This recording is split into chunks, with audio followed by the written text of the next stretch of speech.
In the house with us, Frank Klose, 97.3 ESPN.com.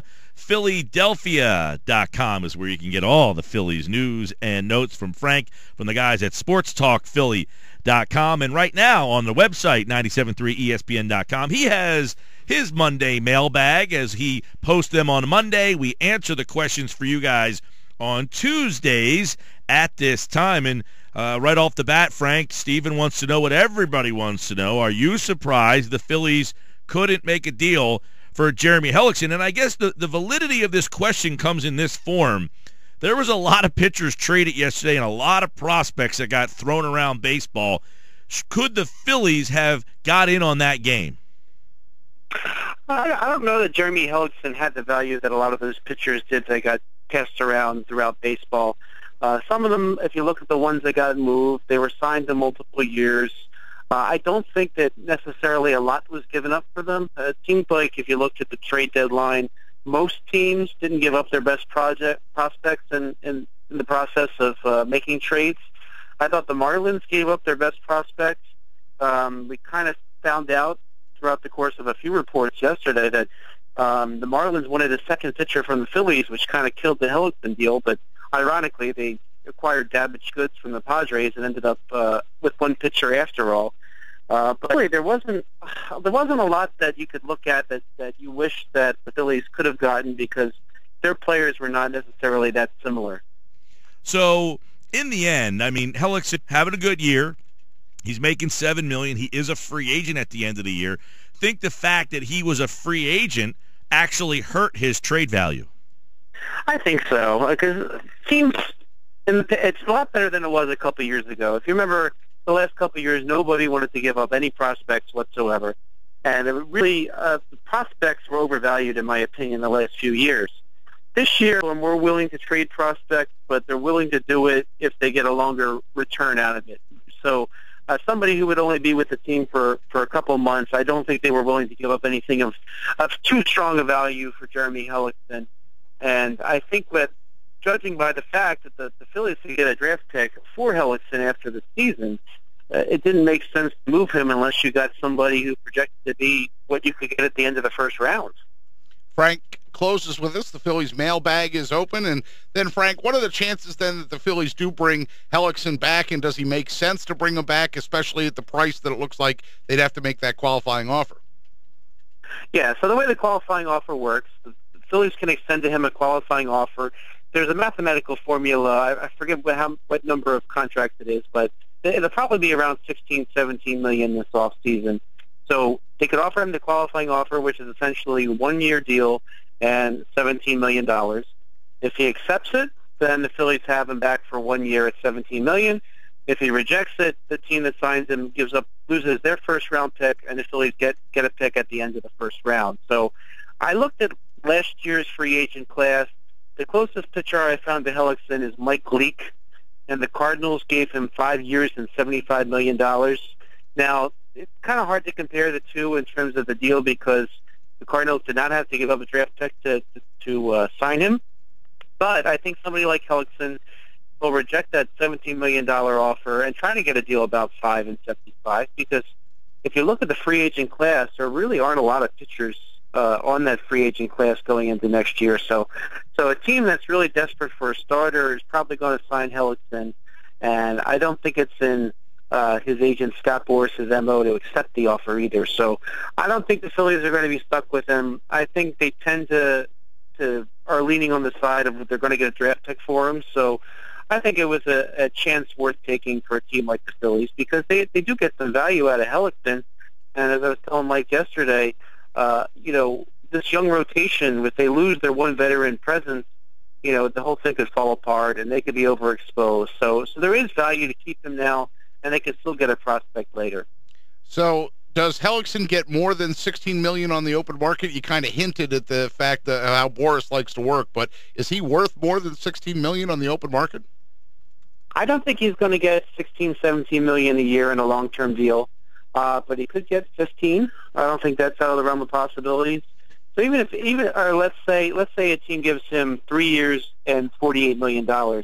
You say, well, that's making less per year than he did with the 1 year deal, but you know what? That's guaranteed money. So I think the way the board looks at it, and it's good for Hellickson too, that if he can look at the total dollar amount that he's going to be getting back in a firm commitment, that's still better than risking it and doing it for 1 year and becoming a free agent again. So I do think it behooves Hellickson to go out there and take that chance. If the average annual value is a little bit less than the qualifying offer amount, it's still good for him. I'm talking with Frank Klose, 97.3 ESPN.com, covers the Phillies at Frank Klose 973 on Twitter. News just coming in, Frank. Andrew Bailey has been sent down. Luis Garcia will take his spot, and I guess the Phillies tried to showcase him to see if he could pitch well, but just never, he pitched well at times, but recently just hasn't worked out for the local product, Andrew Bailey. Yeah, I think it's disappointing for all of us that are rooting for the South Jersey native, but I think it's actually interesting, too, that they made this move because it does free up a 40-man roster spot. Now, obviously, this news is like 4 minutes old, so so I've been on the phone with you when it came out. So I haven't really had a chance to look at it in depth, but by bringing up Garcia and designating Bailey, they're going to save a 40-man spot. So that's intriguing because if they want to add a young player from AAA who is not on the 40-man roster, they now have room to do that. So it's not just a simple matter of swapping out relievers. Somebody who's not on the 40-man, could get a chance now. And that includes the likes of Nick Williams. That does include J.P. Crawford. So they might be up to something else down the line, and this gives them room to do that as well. So stay tuned because there's got to be more coming. Jake Thompson is also not on the 40-man roster. And that's a question that Rick wants to know. Thank you, Frank, for leading me right into it. Rick wants to know, doesn't the lack of a move with Hellickson prevent Jake Thompson from coming up? So I'll tee you up and let you go. So I think if Jeremy Hellickson was moved yesterday, Jake Thompson would have been up today. He wasn't moved yesterday, so we don't see that move today. But I think it's coming soon. I think they're going to get to the point soon when they're going to shut down some of these young pitchers in the rotation, the Zach Eflins, the Jared Eichhoff, the Aaron Nolas. Because they haven't, and the Vince Velasquez's. That's 4 young players that they're not going to want to overdo their innings this year. They don't want to risk injury that could hurt the team long term. So Thompson probably gets some work. I don't know how much it'll be. It could be in the form of a 6-man rotation when rosters expand, or maybe one of those guys gets shut down a little bit sooner. So I think he's coming down the pike. But I think Thompson being here September 1st and August 2nd, I don't think that makes that big a difference in terms of his development.